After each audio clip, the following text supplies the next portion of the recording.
Hello दोस्तों, मैं हूं प्रकाश और आप देख रहे हैं एबीपी विशंस। क्या आप जानते हैं उस शख्स को जिसने 50 की उम्र में एक्टिंग शुरू की और फिर पूरे हिंदी सिनेमा पर अपने अभिनय का जादू बिखेर दिया। इतना सन्नाटा क्यों है भाई? ये डायलॉग सुनते ही एक नाम याद आता है, ए.के. हंगल। एक ऐसा नाम जिसने संघर्षों से लड़कर स्टेज से सिल्वर स्क्रीन तक का सफ़र तय किया। आज हम आपको लेकर चलेंगे उस कलाकार की जिंदगी के सफ़र पर जिसकी झुर्रियों में छिपे थे हजारों किरदार और हर किरदार में बसी थी एक सच्ची आत्मा।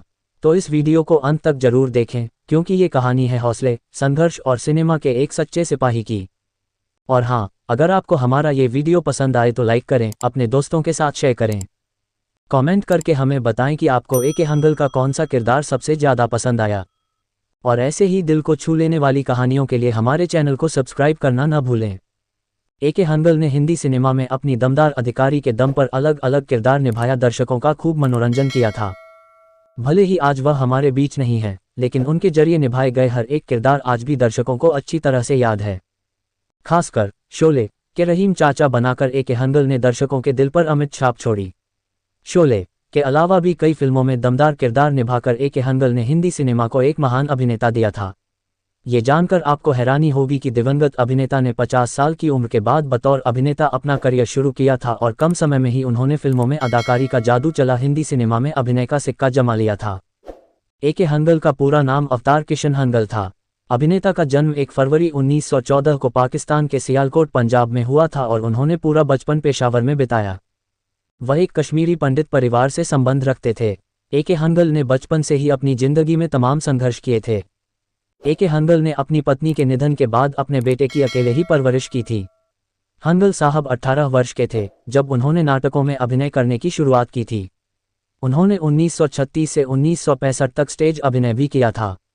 इसके बाद उन्होंने हिंदी फिल्मों की ओर रुख किया, लेकिन वह अभिनय में अपने करियर की शुरुआत से पहले एक टेलर का काम किया करते थे। फिल्मों के साथ साथ ए.के. हंगल को नाटक में भी अभिनय करने में सफलता प्राप्त हुई। हिंदुस्तान के बंटवारे बाद 1949 में वो मुंबई आ गए थे। ए.के. हंगल एक स्वतंत्रता सेनानी भी थे और उन्होंने साल 1929 से 1947 के बीच में देश की आज़ादी के लिए लड़ाई लड़ी थी।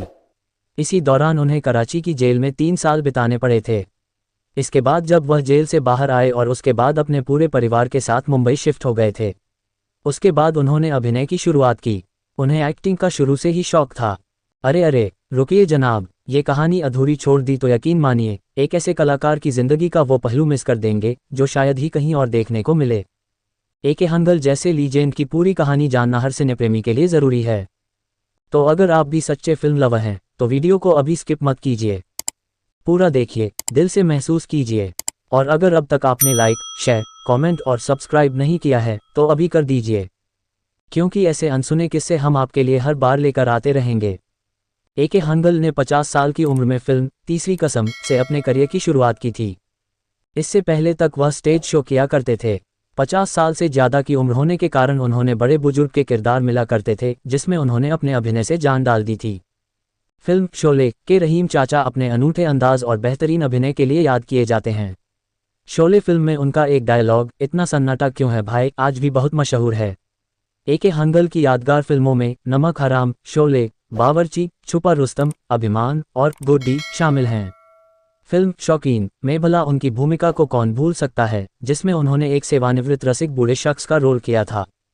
इसके साथ ही ए.के. हंगल को संगीत से बहुत प्यार था, जिस कारण साल 1993 में मुंबई में होने वाले पाकिस्तानी डिप्लोमेटिक फंक्शन में उन्होंने हिस्सा लिया। ए.के. हंगल के हिस्सा लेने की वजह से शिवसेना प्रमुख बाला साहेब ठाकरे ने ए.के. हंगल के वर्तमान और भविष्य दोनों ही फिल्मों पर रोक लगा दी थी। इस चीज़ का असर ए.के. हंगल के करियर पर भी पड़ा और 2 साल तक उन्हें कोई काम नहीं मिला। यहाँ तक कि निर्देशक निर्माता भी उन्हें अपनी फिल्म में लेने से कतराने लगे थे। हालांकि ए.के. हंगल ने 4 दशक से अधिक के करियर में लगभग 225 फिल्मों में काम किया। ए.के. हंगल ने 96 साल की उम्र में व्हीलचेयर पर बैठकर फैशन परेड अटेंड की थी। 97 वर्ष की उम्र में उन्होंने एनिमेटेड फिल्म में अपनी आवाज़ भी दी थी। आखिरी बार वह टीवी शो मधुबाला में भी नजर आए थे। ए.के. हंगल आखिरी समय में काफ़ी बीमार और आर्थिक तौर पर कमज़ोर हो गए थे। आखिरी समय में अपने बेटे के साथ ए.के. हंगल छोटे से घर में रह रहे थे।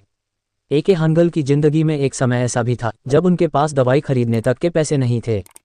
उस दौरान कई सितारों के आगे बढ़कर उनकी मदद की। ए.के. हंगल एक बार अपने घर में ही बाथरूम में फिसलकर गिर गए थे, जिसके बाद उनकी जांघ की हड्डी टूट गई और पीठ में भी चोट आई। इसके बाद लगातार चले इलाज के बाद भी उनकी हालत बद से बदतर होती चली गई। आखिरकार अभिनेता ने 26 अगस्त 2012 को इस दुनिया को अलविदा कह दिया।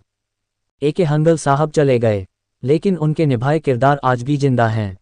उनकी झुकी कमर में, कांपती आवाज़ में और सादगी भरे चेहरे में वो सच्चाई थी जो आज के ज़माने में मुश्किल से मिलती है। अगर ये कहानी आपके दिल को छू गई हो, अगर ए.के. हंगल जैसे कलाकार के लिए आपके दिल में इज्जत और प्यार है, तो चलिए आज हम उन्हें एक सच्ची श्रद्धांजलि देते हैं। इस वीडियो को लाइक करें ताकि उनकी यादें और जिंदा रहें। कमेंट करें ताकि हम जान सकें कि उनका कौन सा किरदार आपके दिल के सबसे करीब है। शेयर करें ताकि ये कहानी हर उस इंसान तक पहुंचे जिसे सच्चे कलाकारों की कद्र है। और सब्सक्राइब करना मत भूलिए, क्योंकि हम ऐसे ही दिल से जुड़ी कहानियां लेकर आते रहेंगे सिर्फ आपके लिए।